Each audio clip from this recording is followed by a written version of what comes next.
पंढरपूर पासून अगदी जवळ पंढरपूर ते जुना कासेगाव रस्त्यावर लोटस स्कूल नजीक सागर डेव्हलपर्सच्या माध्यमातून आम्ही घेऊन आलो आहोत ओपन प्लॉटचा भव्य प्रकल्प शिवनगरी. शिवनगरी या ठिकाणी उपलब्ध आहेत अगदी 1 गुंठ्यापासूनचे प्लॉट. यामध्ये अंतर्गत 30 फुटी रस्ते, रस्त्याच्या दोन्ही बाजूला झाडे, पुरेशा प्रकाश व्यवस्थेसाठी स्ट्रीट लाईटची सोय, स्वतंत्र पाण्याचे नळ कनेक्शन, संपूर्ण प्लॉटिंग क्षेत्राला compound, children park, open space, walking track, open gym, तसेच वृद्धांना बसण्यासाठी बाकडे. तर मग सर्व सोयींनी युक्त जुना कासेगाव रस्त्यावरील शिवनगरी येथे प्लॉट बुकिंग साठी आजच संपर्क करा. साईटचा पत्ता लोटस स्कूल पाठीमागे जुना Kasegaon road Pandharpur. Mobile number 7218 74 31 31 7218 17 12 21.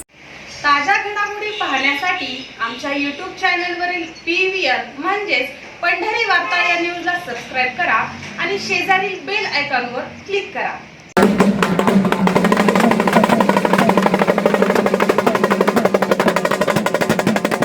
Pandharpur तालुक्यातील 42 गावांचा समावेश हा माढा विधानसभा मतदारसंघात राहिलाय.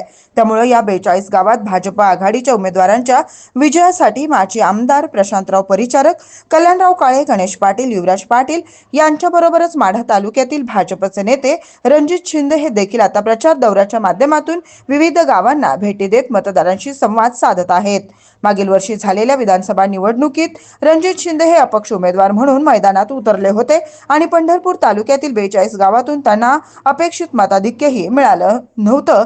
त्यानंतर झालेल्या संवाद बैठकीत त्यांनी पंढरपूर तालुक्यातील स्थानिक स्वराज्य संस्थांच्या निवडणुकात देखील समर्थकांना बळ देण्याची घोषणा केली होती आणि यातूनच आता रणजित शिंदे यांनी रविवारी पंढरपूर तालुक्यातील विविध गावांना भेटी देत मतदारांना भाजपच्या पाठीशी राहण्याचं आवाहन केलं. पांढरेवाडी येथे त्यांच्या समर्थकांकडून जोरदार स्वागतही करण्यात आलं. तर ग्रामस्थांशी संवाद साधताना रणजित शिंदे यांनी आमदार अभिजित पाटील यांच्यावर जोरदार तोफ डागली आहे. आमदार अभिजित पाटील यांना त्यांनी आव्हान दिलं आहे. निवडणुकीसाठी या ठिकाणी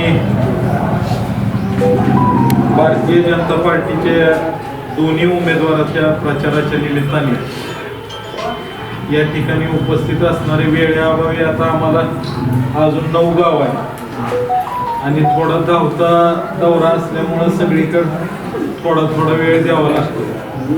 म्हणून मी सर्वांची माफी मागून उपस्थित सर्व आणि जिल्हा परिषदेच्या उमेदवार वंसाळीताई आणि पंचायत समितीचे उमेदवार शेडगेताई आणि या ठिकाणी उपस्थित असणारे पांढरेवाडीतील सर्व ग्रामस्थ, सर्व नेते मंडळी, उपस्थित भगिनी आणि सर्व तरुण मित्रांनो आणि उपस्थित पत्रकार, या जिल्हा परिषद आणि पंचायत समितीच्या निवडणुका जाहीर झालेल्या आहेत, प्रचार चालू आहे. बारकाईनं जर बघितलं तर मागच्या लोकसभेला आणि विधानसभेला ज्या उमेदवाराला आपण सगळ्यांनी निवडून दिलं की कोणी काय केलेल्या कामाचं काय सांगत नाही,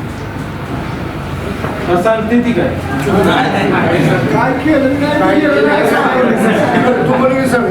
पण काय करतो म्हणून तर ही निवडणुका मग काय नुसत्या थापा आणायसाठी.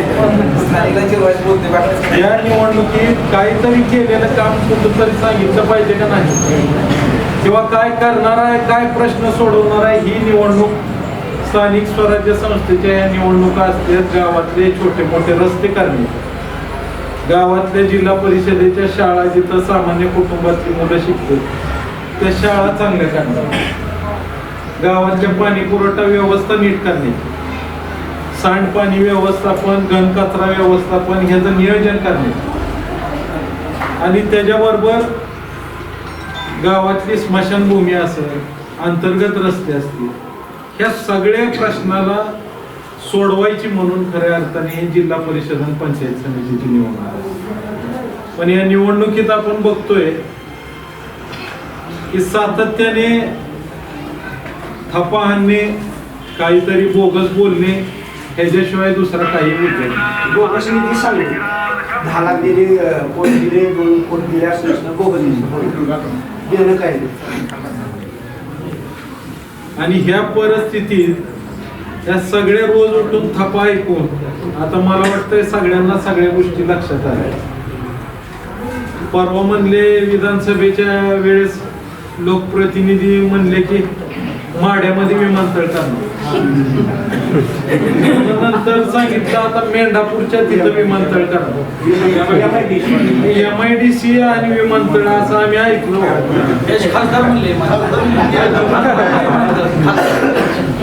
आता एक खासदारानं आमदारला काय सांगावं, नेमकं सोलापूरला विमानतळ आहे अनेक वर्षापासून, एवढं मोठं शहर आहे, तिथं भाजपच्या तिथल्या आमदारांनी प्रयत्न करून विमानसेवा चालू केली आणि त्याच्यामध्ये माणसं जेवढी येणं अपेक्षित आहे तेवढा प्रतिसाद मिळत नसल्यामुळं 1 का 2 रूटचीच फक्त विमानसेवा त्या ठिकाणी चालते. एकच विमान, एकच रूट चालू. तिथं माणसं मिळत आहेत. आता मेंढापूरच्या माळावर माणसं म्हणजे अशी परिस्थिती झाली की एका इलेक्शनला थापा हाणल्या की सगळ्या निवडणुकीला थापा हाणलं की लोक सगळी समोरची ईडी जाईल. आहे तशी परिस्थिती, सगळे ऐकणारी ईडी. आणि ह्या सगळ्या परिस्थितीत नुसत्या ही विमानतळाच्या नाही, कारखान्याचा 3500 दर देतो म्हणलं. आता काय म्हणते, इतरांनी आधी देऊ द्या मग मी देतो. अरे तू जाहीर केला म्हणल्यावर द्यायला पाहिजे का नाही? लोकांची मतं घेतली त्या खोट्या लबाडीच्या आश्वासनावर, त्या मतांवरती लोकांनी निवडून दिलं, मग त्या लोकांचा अपमान करायचा काय? दुसऱ्यांनी देऊ द्या मग मी देऊ. ही कुठली पद्धत? ही शेवटी ही 3500 दर आपल्याला घ्यावा लागणार आहे. ही जाहीर त्यांनी केला म्हणल्यानंतर नाही दिला तरी सुद्धा आपल्याला पुढच्या काळात हा दर कुठल्याही परिस्थितीत त्यांच्याकडनं घ्यावा लागणार आहे. आणि तुम्ही त्या साखर कारखानदारीतल्या डॉक्टर म्हणून पुढे आला आणि साखर कारखानदारीतली डॉक्टरकी सांगायला लागला. निवडणुकीत पहिल्या कारखान्याच्या बी असंच इकडून इतकं मिळतंय तिकडून मग आपण इतका देणार आमकं करणार, होय का नाही? ह्या सगळ्या गोष्टी जी बोलत होत त्यातली कुठली खरी झाली का? आता ही 4था सीझन आहे. त्या कारखान्याने त्या 4थ्या सीझन पर्यंत बँकेचं 1 रुपया व्याज भरलाय का चौकशी करा. जिल्ह्यात सगळ्या कारखान्यावरती कर्ज आहे. विठ्ठलराव शिंदे कारखान्यावर सुद्धा कर्ज आहे. 200 रुपये व्याजाचे जाते टनाला, 200 रुपये हप्त्याला जाते. काही कारखान्याचे 500 रुपये जाते टनाला, काही कारखान्याचे 600 रुपये टनाला जाते व्याज आणि हप्त्यापुरते. त्यांचे 4 वर्षात 1 रुपया भरला नाही म्हणजे हे 400-500 रुपये वाचले का राहिले? मग विठ्ठलराव शिंदे कारखान्यापेक्षा ह्या 4 वर्षात 500 रुपये दर ज्यादा द्यायला पाहिजे का नाही? मग का दिला नाही? कुठे गेले 500 रुपये? आणि वरनं अजून दूध संघाची चौकशी करा, 100% दूध संघाची चौकशी करा. त्या आठवड्यामध्ये आम्ही दूध संघाच्या कर्मचाऱ्यांची ग्रॅच्युटी, सगळं वेतन जुनं, मी चेअरमन व्हायच्या आधी सगळं आम्ही ह्या आठवड्यात देतोय. जुनं थकीत दूध बिल सुद्धा त्यांनी 350 कोटी शासनाकडनं कर्ज घेतलं कारखान्यावर. त्याच्यामध्ये हिशोब लांब राहू द्या, 40 कोटी कर्मचाऱ्यांच्या नावाने कर्मचाऱ्यांच्या देण्यासाठी कर्ज घेतलंय. त्यात 32 कोटी कर्मचाऱ्यांना देणार.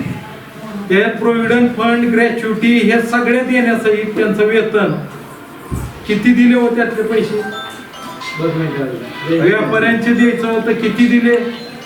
या 350 कोटीची सुद्धा मुख्यमंत्र्यांना आम्ही निवेदन देतोय. दूध संघावर या 350 कोटीची चौकशी झाली पाहिजे. की फसवणुकीचा जो बाजार मांडलेला आहे ही कुठंतरी लोकांकडे उघड करून सांगायची आज वेळ आली. कारण काय झालंय, किती थापा हाणल्या ती खरं वाटायला आणि त्या प्रत्येक गोष्टीत लोक फसायला लागले. म्हणून ही कुठंतरी ही विषय थांबला पाहिजे. आणि म्हणून माझं जाहीर आव्हान आहे की त्यांनी जनतेला सांगावं हे 500 रुपये टनाला जे आमच्यापेक्षा ज्यादा द्यायला पाहिजे ते का दिले नाही. बँकेला 4 वर्ष झालं 1 रुपया व्याज आणि हप्ता भरला नाही. 400-500 रुपये टनाचे कुठे गेले? बॅलन्स शीटला तरी सुद्धा कोट्यवधी रुपयाचा तोटा येतोच कसा? म्हणजे बँकेला रुपयाही भरत नाही, दर बी देत नाही आणि तोटा कसा काय येतो? म्हणजे नेमकं ह्या पैशाचं कुठे गेले हे पैसे हे जनतेला सांगावं लागणार. अनेक खोटी आश्वासनं दिली. मला माहित नाही पांढरेवाडीमध्ये मतदान भरपूर झालं त्यांना विधानसभेत. 500 मताचा लीड आहे, त्यामुळे तुम्हाला 3500च्या शुभेच्छा. पण ह्या 500 मताचं लीड एवढं दिलं, नेमकं काय काय आश्वासनं दिली काय कळलं? आणि काही तुमच्या गावातली ठराविक माणसं आहेत, त्यांना सवय लागलेली आहे 5 वर्ष आमच्याकडे यायचं, दवाखान्याची दुखण्या आणि टाइम आला की कोलांट्या मारायच्या. पण आता आम्ही ठरवलंय पार्टी टू पार्टी काम आणि त्याच्यामुळं आमचं आता सज्जन भाऊ आणि त्यांची सगळी आमची सामान्य लोकांची सगळी टीम आहे आणि ही टीम आमची सगळी चांगलं काम करते. काय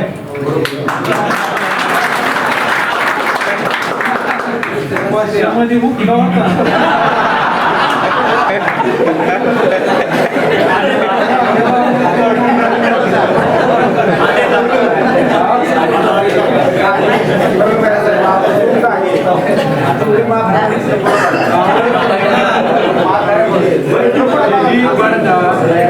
जे जी चूक झाली त्या सगळ्यांना माफ. आपल्याला सगळ्यांना बरोबर घेऊन जायचं. काही कोणाला असलं काही द्वेषाचं राजकारण आपल्याला कधी करायचं आणि शेवटी सगळ्याला बरोबर घेऊन काम काय नेमकं लोकप्रतिनिधीचं काम काय असतं? लोकांचे प्रश्न सोडवणे, विकास करणे ही काम आहे. पण गेले 1-1.5 वर्षात आपण बघतोय थापा हाणणे आणि समोरच्यावर टीका करणे, ह्याच्यात सोडून काय दुसरा विषयच नाही. आणि इतकाही बामट्याला बड आहे की टीका करून स्वतः टीका करतोय, कुठलीच गोष्ट नीट नाही. तर आपण दर 10 दिवसाला पेमेंट देतो, ही 6 महिन्यात देतो. ऍडव्हान्स तुमच्या गावातल्या पुढाऱ्याला घेऊन, संचालकाला घेऊन ऍडव्हान्स पैसे काढायचे